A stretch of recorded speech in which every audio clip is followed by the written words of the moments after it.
कतार में है। तो वो जो इंडिया का आत्मनिर्भर भारत है, अपना मेक इन इंडिया है, उसमें तो वो फिर वो मोदी ने अगर फ्रांस को पिनाका रॉकेट, यानी कि फ्रांस को अगर पिनाका रॉकेट सिस्टम बेच दिया तो इट मींस कि उनका वो जो मॉडल है वो कामयाब हो गया। भारत एक खौफनाक हद तक रिवायती जंग की तैयारी कर रहा है। Aircraft carrier, nuclear submarines, Rafale aircraft, missile, radar, satellite, being a great power status. आप क्या समझती हैं कि न्यूक्लियर ट्राइड कंप्लीट करना इंडिया के लिए क्यों जरूरी था? And also tell us about ये जो उनकी जो न्यूक्लियर, इंडिया की जो न्यूक्लियर सबमरीन्स हैं ये कितनी हैं और इनकी क्या कैपेबिलिटी है मैडम? जी, इंडिया ने जैसे आपको पता है कि एक न्यूक्लियराइजेशन का आगाज़ किया साउथ एशिया में। जब इंडिया ने न्यूक्लियर टेस्ट किया, पाकिस्तान में भी उसको फॉलो किया। उसके बाद जब आप न्यूक्लियर कैपेबिलिटी ले लेते हैं तो उसके बाद जो आपका ऑब्जेक्टिव होता है वो एक ट्राइड, न्यूक्लियर ट्राइड हासिल करना होता है कि आपकी मोदी ने हमला किया, इंतहाई जालिम, मक्कार, जाबिर दुश्मन है पूरी मुस्लिम उम्मा का। इस हमले के ऊपर हमें मुस्लिम उम्मा को इकट्ठा करना चाहिए। पहले जो मर रहे हैं उनको तो बचा लें।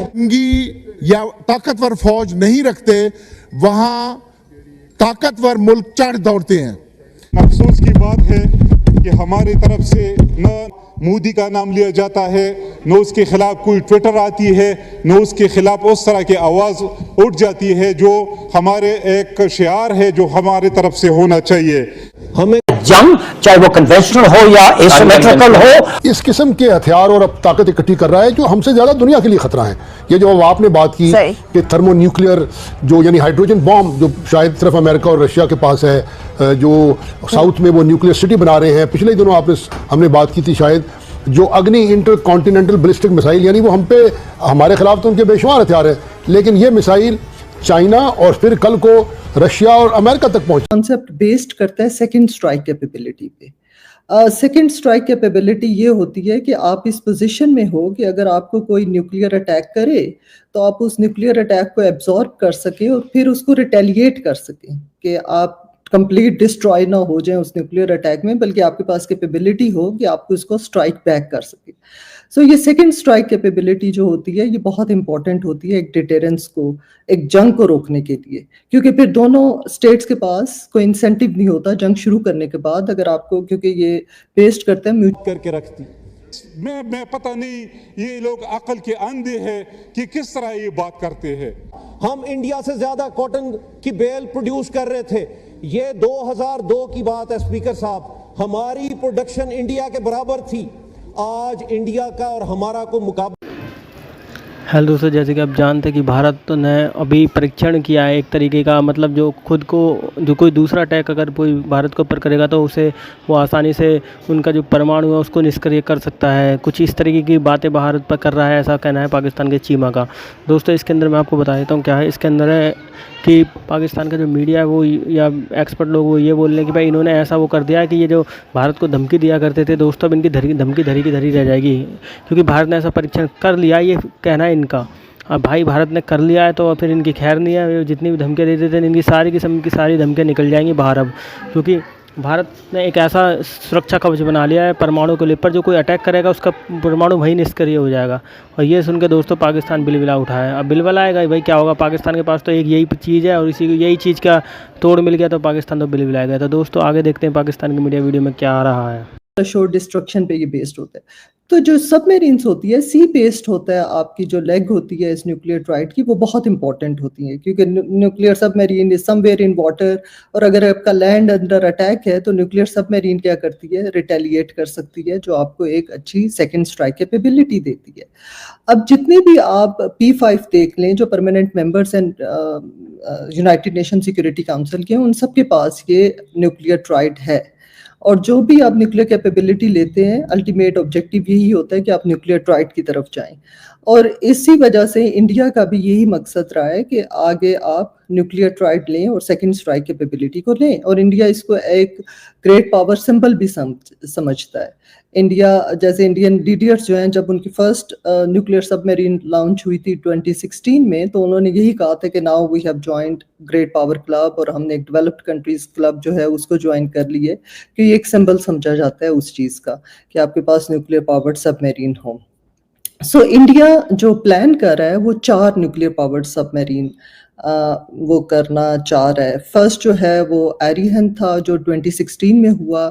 دوسری جو ہے وہ لاسٹ ایئر اگست میں انہوں نے لانچ کی ایریگات.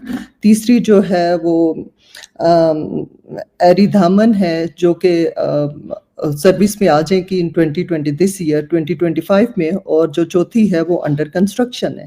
اس کے علاوہ انڈیا جو ہے وہ ایک نیول بیس اسٹریٹجک نیول بیس بھی بنا رہا ہے بے آف بنگال میں, جدھر جو ہیں 12 of these flats can be housed, جو کہ ایک ٹنلز میں ہوں اور پروٹیکٹڈ ہوں اگینسٹ اینی اٹیک. سو یہ انڈیا کا پلان ہے. انڈیا کی یہ جو ہے 4 نیوکلیئر پاورڈ سب میرین, یہ جو ہے $9.6 بلین کا یہ پروجیکٹ ہے جو کہ انہوں نے شروع کیا ہے. اور اس کو نہ صرف وہ کہتے ہیں کہ یہ ہمیں ایک نیوکلیئر ٹرائیڈ دے گا, ڈیٹرنس دے گا against China and Pakistan, but also یہ ہمارے ایک گریٹ پاور اسٹیٹس کے لیے بھی ضروری ہے, کیونکہ انڈیا ناٹ اونلی ایک ریجنل لیول پہ بٹ انڈو پیسفک میں بھی ایک میجر رول پلے کرنا چاہ رہا ہے, جس میں انڈیا چاہ رہا ہے کہ انڈین اوشن وہ اس کا ایریا آف انفلوئنس ہو, اور اس کے لیے نیول پاور ضروری ہے. بالکل ٹھیک ہوگا ڈاکٹر صاحب. تو ڈاکٹر صاحب یہ جو سوال ہے کہ پاکستان جو ہے, آپ نے پاکستان کا بھی وہ 4 کروڑ سے اوپر چلا گیا ہے. ہمیں کچھ سوچنا ہوگا. ہم جن شعبوں میں بہترین تھے دنیا میں, ہمیں ترقی معکوس کا ایسا گیئر لگا ہے کہ ہم تو گرتے ہی چلے جا رہے ہیں. پہلے جو مر رہے ہیں ان کو تو بچا لیں. پانی کہاں سے آئے گا؟ ہمارے پاس آلریڈی واٹر شارٹیج ہے. حضور میرے علاقے میں پانی اویلیبل نہیں ہے. اس وقت پوری دنیا میں سب سے زیادہ نیچرل ریسورسز رکھنے والی امت محمدی مسلمان ہیں. پوری دنیا کے یہ اللہ تعالیٰ کی مہربانی رحمت اور عنایت ہے کہ پوری دنیا کے 74% نیچرل ریسورسز جو ہیں وہ مسلمانوں کے پاس ہیں, اور انہی نیچرل ریسورسز کو لوٹنے کے لیے پوری دنیا کی جو قوتیں ہیں, جو ٹیکنالوجی رکھتی ہیں, وہ کوئی نہ کوئی بہانہ بنا کے حملہ کر دیتی ہیں, اور ان کا مقصد صرف اور صرف وہ نیچرل ریسورسز لوٹنے کے ہوتے ہیں. لوگ جنگی یا طاقتور فوج نہیں رکھتے, وہاں طاقتور ملک چڑھ دوڑتے ہیں کہ کہنے کو تو یہ ملک اسلامی جمہوریہ پاکستان ہے, کہنے کو یہ کلمے کی بنیاد پہ بنا ہوا ملک ہے. دنیا میں 2 ہی مذہب کی بنیاد پہ ملک ہیں, ایک اسرائیل ہے اور ایک پاکستان. باقی پوری دنیا کا جتنا بھی جغرافیہ ہے وہ لسانی بنیاد پہ تقسیم ہے, اور اس اسلام کی بنیاد پہ جو ملک ہے اس کو چاہیے کہ امتی محمدی کا تحفظ کرنے میں سب سے اس کو آگے ہونا چاہیے. اور ایک دوستوں جیسے کہ آپ نے دیکھا پاکستان کے میڈیا کا ریئیکشن, دوستوں نئی نئی باتیں کر رہے ہیں یہ, اور کبھی کچھ بولتے ہیں, کبھی بھارت سے ڈرتے ہیں, یہ تو ہے, اس میں کوئی دہرانے والی بات نہیں ہے. ان کی میڈیا بھی صاف بولتی ہے, لیکن بڑی بڑی باتیں کرنا نہیں بولتے ہیں. بڑی بڑی باتیں ایسے کرتے ہیں کہ دوست دیکھے تو بلی بھی شرما جائے. مطلب یہ اس طریقے کی باتیں کرتے ہیں جیسے جی بھارت کو ہم یہ ٹکر دے دیں گے, ہمارے لوگوں میں جذبہ ہے, یہ ہے. ارے جب اوپر سے بم گریں گے تو تمہارے پر جذبہ سب نکل جائے گا تمہارا باہر. دوستوں اگر آپ کو ویڈیو اچھا لگا ویڈیو کو لائک کریں, چینل کو سبسکرائب کرنا نہ بھولیں.